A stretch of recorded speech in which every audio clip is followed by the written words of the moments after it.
Bismillah ar-Rahman ar-Rahim. Salamun alaikum. Que la paix soit sur vous. Alors, selon beaucoup de coranistes, Djibril n'est pas un des anges, n'est pas un des malaïkas. Ils disent qu'il n'y a aucun verset qui dit ça. Et que donc, quiconque dirait ça est un imposteur, un innovateur, un associateur. Bref, on connaît la chanson. Alors surtout que parmi ces gens-là, parmi beaucoup de coranistes, beaucoup ne connaissent même pas l'alphabet. Et ils veulent donner des leçons aux autres. Et puis ils disent aux autres qu'il faut relier les versets. Il faut relier les versets entre eux pour mieux comprendre un sujet. Alors, on va voir que, ironiquement, eh bien, ils ne le font pas. Sur ce sujet-là, en tout cas.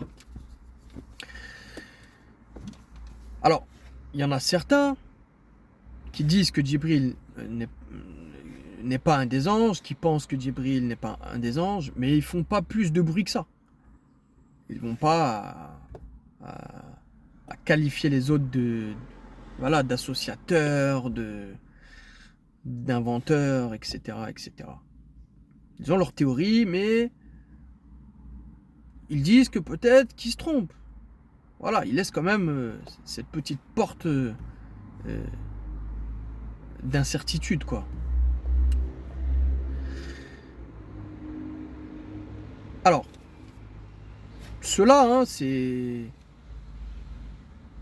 pas tout à fait le même cas que les autres coranistes auxquels je m'adresse là. Alors, on va voir. Est-ce que Djibril est un des anges? Alors, la réponse, c'est oui. Et on va le démontrer avec plusieurs versets. Quand on va dans la sourate 22, verset 75, déjà, on comprend que Dieu, il choisit des messagers parmi les anges et parmi les gens. Parmi les malaïkas et parmi Nes. Donc déjà, il transmet ces messages via ces créatures-là. Dans la sourate dans la sourate 72, verset 23, on voit qu'une des missions du messager, c'est de transmettre les messages de Dieu.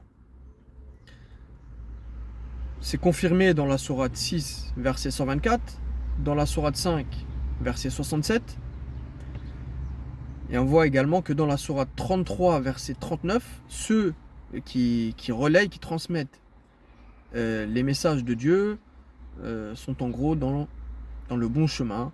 Ce sont des gens de la droiture, ce sont des gens de bien.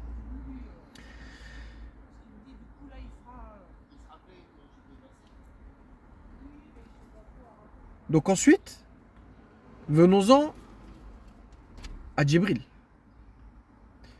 Quelle a été une de ses fonctions justement? Eh bien, on voit que dans la sourate 2, verset 97, Djibril a fait descendre la révélation à Mohammed. C'est confirmé dans la sourate 16, verset 102.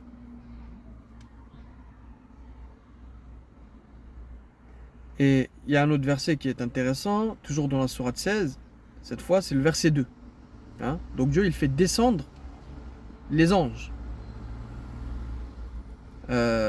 avec son ordre, avec son commandement. Donc, en reliant tous ces versets, on voit bien que Dieu a donné ces messages à notamment Djibril, qui lui l'a transmis à Mohammed, qui lui l'a transmis aux autres gens.